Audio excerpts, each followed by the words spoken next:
जब इस बार भी कोई उत्तर न मिला तो उन्होंने घोड़े को एक गाड़ी से मिलाकर बोरे को टटोला। भ्रम दूर हो गया। यह नमक के डेले थे। पंडित अलोपीदीन अपने सजीले रथ पर सवार कुछ सोते कुछ जागते चले आते थे। अचानक कई गाड़ीवानों ने घबराए हुए आकर जगाया और बोले, महाराज, दारोगा ने गाड़ियां रोक दी हैं और घाट पर खड़े आपको बुलाते हैं। पंडित अलोपीदीन का लक्ष्मी जी पर अखंड विश्वास था।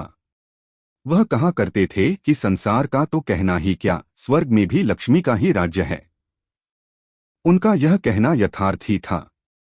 न्याय और नीति सब लक्ष्मी के ही खिलौने हैं, इन्हें वह जैसे चाहती हैं नचाती हैं। लेटे ही लेटे गर्व से बोले, चलो हम आते हैं।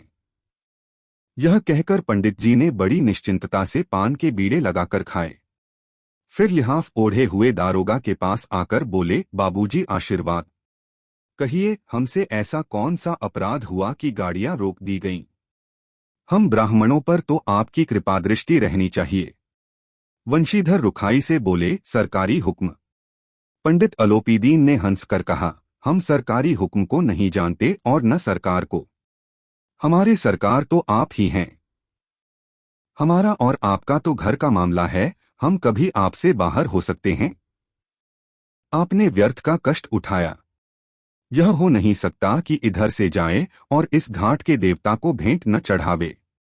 मैं तो आपकी सेवा में स्वयं ही आ रहा था। वंशीधर पर ऐश्वर्य की मोहिनी वंशी का कुछ प्रभाव न पड़ा। ईमानदारी की नई उमंग थी। कड़क कर बोले, हम उन नमकहरामों में नहीं है जो कौड़ियों पर अपना ईमान बेचते फिरते हैं। आप इस समय हिरासत में हैं। आपको कायदे के अनुसार चालान होगा। बस मुझे अधिक बातों की फुर्सत नहीं है। जमादार बदलू सिंह, तुम इन्हें हिरासत में ले चलो, मैं हुक्म देता हूं। पंडित अलोपीदीन स्तंभित हो गए। गाड़ीवानों में हलचल मच गई। पंडित जी के जीवन में कदाचित यह पहला ही अवसर था कि पंडित जी को ऐसी कठोर बातें सुननी पड़ी। बदलू सिंह आगे बढ़ा, किंतु रोब के मारे यह साहस न हुआ कि उनका हाथ पकड़ सके। पंडित जी ने धर्म को धन का ऐसा निरादर करते कभी न देखा था। विचार किया कि यह अभी उद्दंड लड़का है, मायामोह के जाल में अभी नहीं पड़ा, अल्हड़ है, झिझकता है। बहुत दीन भाव से बोले, बाबू साहब, ऐसा न कीजिए, हम मिट जाएंगे। इज्जत धूल में मिल जाएगी। हमारा अपमान करने से आपके हाथ क्या आएगा? हम किसी तरह आपसे बाहर थोड़े ही हैं। वंशीधर ने कठोर स्वर में कहा, हम ऐसी बातें नहीं सुनना चाहते। अलोपीदीन ने जिस सहारे को चट्टान समझ रखा था, वह पैरों के नीचे खिसकता हुआ मालूम हुआ। स्वाभिमान और धनैश्वर्य की कड़ी चोट लगी, किंतु अभी तक धन की सांख्यिक शक्ति का पूरा भरोसा था। अपने मुख्तार से बोले, लालाजी, 1000 के नोट बाबू साहब की भेंट करो, आप इस समय भूखे सिंह हो रहे हैं। वंशीधर ने गर्म होकर कहा, 1000 नहीं, 1,00,000 भी मुझे सच्चे मार्ग से नहीं हटा सकते। धर्म की इस बुद्धिहीन दृढ़ता और देवदुर्लभ त्याग पर मन बहुत झुंझलाया। अब दोनों शक्तियों में संग्राम होने लगा। धन ने उछलुछकर आक्रमण करने शुरू किए।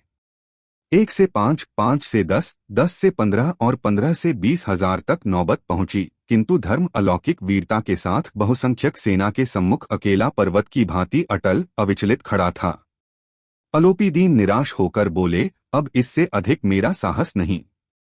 आगे आपको अधिकार है। वंशीधर ने अपने जमादार को ललकारा। बदलू सिंह मन में दारोगाजी को गालियां देता हुआ पंडित अलोपीदीन की ओर बढ़ा। पंडित जी घबराकर 2-3 कदम पीछे हट गए। अत्यंत दीनता से बोले, बाबू साहब, ईश्वर के लिए मुझ पर दया कीजिए, मैं 25,000 पर निपटारा करने का तैयार हूं। असंभव बात है। 30,000 पर? किसी तरह भी संभव नहीं। क्या 40,000 पर भी नहीं? 40,000 नहीं, 40 लाख पर भी असंभव है। बदलू सिंह, इस आदमी को हिरासत में ले लो।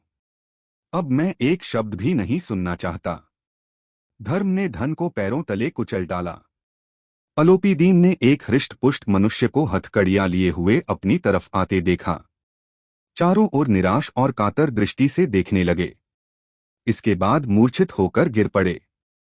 दुनिया सोती थी पर दुनिया की जीभ जागती थी।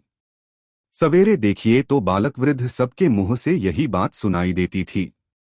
जिसे देखिए वही पंडित जी के इस व्यवहार पर टीका टिप्पणी कर रहा था। निंदा की बौछारें हो रही थीं, मानो संसार से अब पापी का पाप कट गया। पानी को दूध के नाम से बेचने वाला ग्वाला, कल्पित रोजनामचे भरने वाले अधिकारी वर्ग, रेल में बिना टिकट सफर करने वाले बाबू लोग, जाली दस्तावेज बनाने वाले सेठ और साहूकार, यह सब के सब देवताओं की भांति गर्दनें चला रहे थे।